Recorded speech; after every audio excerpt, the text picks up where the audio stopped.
안녕하십니까. 고승법어 태고보국사편 제56회차 서길보입니다. 지난 시간에 태고보는 나라가 잘 다스려지면 참된 승려가 뜻을 펴게 되고 나라가 위태로워지면 삿된 승려가 때를 만나게 된다라고 해.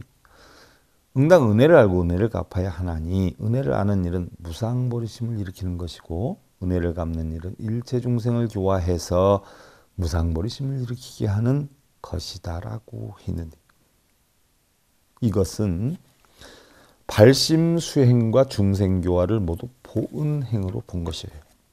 한편 태고보국사의 원융사상은 한반도의 불교가 처음 전래된 이래 한국 불교의 전통과 특수성을 계승해서 고려 불교의 시대적 상황에서 성립된 사상인데요. 중국의 불교를 각 종파가 일어난 분파 불교라고 할 때에 한국의 불교는 원효 사상의 통불교와 화쟁 사상을 시작으로 여러 불교 사상을 통합한 전통이 있기 때문에 한국 불교를 회통불교다, 통불교다라고 정의하기도 해요. 일체치하이던 화쟁불교, 또 1230년 태평양 불교학자 대회에서 일본의 학자들은 한국 문화의 성격을 당쟁, 고착성, 또 반도적 성격 등 부정적인 시각으로 매도를 하고 그 연장선상에서 다카시도루는 한국 불교는 다만 중국 불교의 이식으로 고착성과 비독립성만 있었을 뿐 창조적 사상이 발생할 수 없었다라고 혹평을 해요.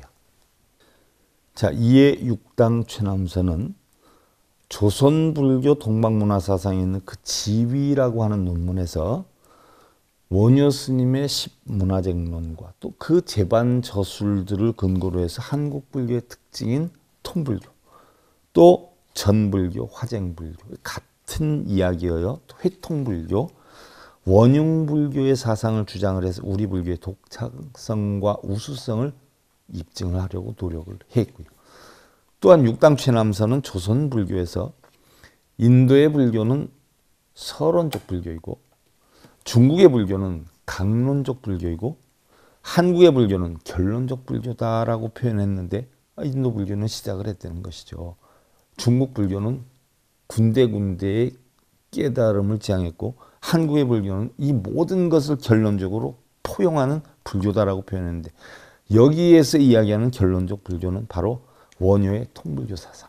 선과 교가 둘이 아니고 소승과 대승이 둘이 아니고 선정과 지혜가 둘이 아니다는 통불교 사상. 이걸 결론적 불교라 표현했고, 또는 화쟁불교 사상을 가리키는 것으로 태고보의 원융 사상은 이러한 원효의 화쟁 사상을 계승 승화한 것으로서 교화선, 생사와 열반, 세간과 출세간 등의 모든 현상적 대립을 극복하고 상직의 교리에 의한 통불교를 주창한 그런 사상인데, 태고보는 원융 사상에 대해 교리를 통한 논쟁보다는 임재선 특유의 간결하고 실천적인 입장에서 고려 말에 분열된 사회와 불교 교단을 정화하고 화합하려고 노력을 했는데, 한국 불교는 많은 종단으로 나눠져 있지만 근본적으로는 신라시대부터 이어진 화쟁과 통불교의 전통에서 벗어나지 않고 있다라고 했어요.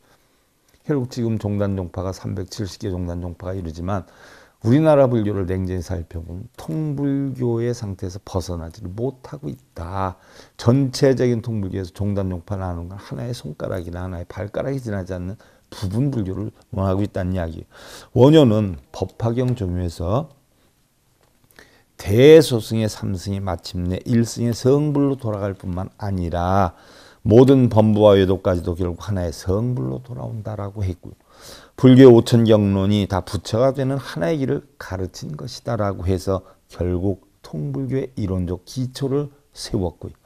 또한 신문화쟁론에서 불교교리에 서로 모순되고 논쟁의 여지가 있는 10가지 핵심 문제를 뽑은 뒤에 이들 논쟁도 겉으로는 모순이 되는 것 같지만 결국 속으로는 하나가 된다는 이런 설득을 하게 됐는데요. 다음 시간에 살펴보기로 하고요. 고승법어 태고보국사편 56회차 서길봉이었습니다. 행복으로 가는 증검다리에 서길봉 스님이 여러분들을 초대합니다. SIB 불교교육대학에서는 더 듣다, 생활 속의 천수경, 달마대사 성관법, 현대생활 불교 법요지,